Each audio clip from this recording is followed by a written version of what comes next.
ভিতরে পানি ঢুকে গেছে, ঘরের ভিতরে পানি ঢুকে গেছে, খাটের নিচে পানি। দেখেন, আপনারা তো আছেন মহাসুখে। হ্যাঁ, আপনারা আছেন মহাসুখে, বিশেষ করে আমাদের বাড়িরা এবং আশেপাশের 2-3টা বাড়ি। আজকে বৃষ্টি হওয়ার ফলে মধ্যপাড়ার এই অংশটা সম্পূর্ণ তলায় গেছে। এলাকার পরিস্থিতি খুব ভয়াবহ।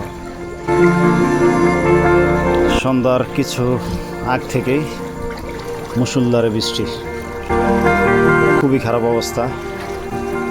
আমাদের মুসলিমনগর মধ্যপাড়া, মুসলিমনগর ইতিমখানা বাজার থেকে শুরু করে নয়া বাজার,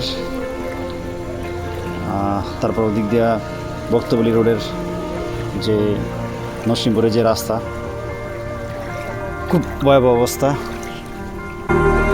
পঞ্চবটি থেকে আমি এখন আসলাম মুসলিমনগর বাড়িতে। পঞ্চবটি থেকে তো কোনো গাড়ি পাই নাই, আসার জন্য খুব কষ্ট করে আসছি। আমি আগে থেকে অনুমান করছিলাম যে এখানে মুসলিমনগরের অবস্থা খুবই খারাপ হবে। ঠিকই দেখলাম যে মধ্যপাড়ার অনেকগুলো বাড়িতেই পানি ঢুকে গেছে, আর আমাদের বাড়িতে তো অবস্থা খুবই খারাপ। খুব কষ্টে আছে আমরা মধ্যপাড়াবাসী, মুসলিমনগরের মধ্যপাড়া, ওদিক দিয়ে নয়া বাজার। আমি এখন হাঁটতেছি, আমার পাটা বেরিয়ে যাচ্ছে, মানে কুচি যাইতেছি, আমি নিজেও আসলে বুঝতে পারতেছি না। খুব খারাপ অবস্থা। দেখেন, আমি এই চিপা গলি দিয়া আমার বাসা যেতেছি। ওই যে এটা হলো আমার বাসা। এই যে দেখেন রাস্তার কি অবস্থা, কি কষ্টে আছি দেখেন আপনারা। এখন বাজে মাত্র 10টা, কোনো মানুষজন নাই। বৃষ্টি হয়েছে মুষলধারে, প্রচুর বৃষ্টি হয়েছে, রাস্তাঘাট তলায় গেছে। এই যে দেখেন, এই যে ঘরের ভিতরে পানি ঢুকে গেছে, ঘরের ভিতরে পানি ঢুকে গেছে, খাটের নিচে পানি। দেখেন, আপনারা তো আছেন মহাসুখে। হ্যাঁ, আপনারা আছেন মহাসুখে, অট্টালিকায় পড়ে। আর আমরা কত কষ্ট পাই রোদ বৃষ্টির ঝড়ে। আমরা হয়েছি এখন বাবুই পাখি। কি পরিমাণ কষ্ট যে করতেছি একমাত্র আমরা জানি। আমি এখন আপনাদেরকে এই বাড়ির ভুক্তভোগী মানুষদেরকে দেখাইতেছি যে তারা কি পরিমাণ নির্মম জীবনযাপন করতেছে, কি পরিমাণ কষ্টে আছে তারা। দেখেন, এই যে ওনারা বসে আছে, খাটের নিচে পানি, রুমের ভিতরে পানি।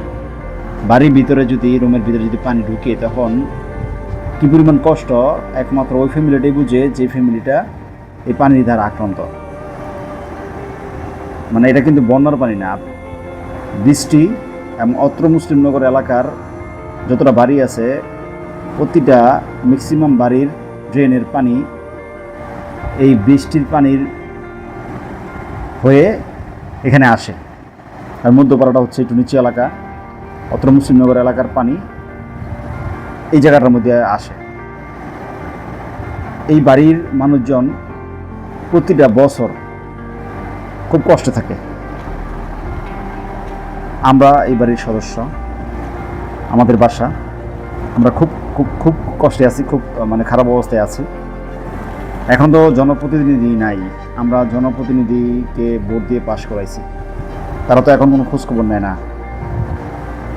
তা এখন সংশ্লিষ্ট কর্তৃপক্ষ যারা আছেন তাদের দৃষ্টি আকর্ষণ করছি, আপনারা দ্রুত সম্ভব এই সমস্যা সমাধানে এগিয়ে আসবেন, যাতে করে আমরা একটু হলেও শান্তি পাই। আমরা মধ্যপাড়া এলাকার যে বাসিন্দা আছি, আমরা এই এলাকার বাসিন্দা, আমরা তো আপনাদেরকে ভোট দিয়ে পাশ করাই এবং এই এলাকার সদস্য। আমাদের অবস্থার কথা চিন্তা করে, আমাদের কষ্টের কথা চিন্তা করে আমাদের সকলেরই অনুরোধ, আপনারা এই সমস্যাটা অতি দ্রুত সমাধান করার উদ্যোগ গ্রহণ করবেন।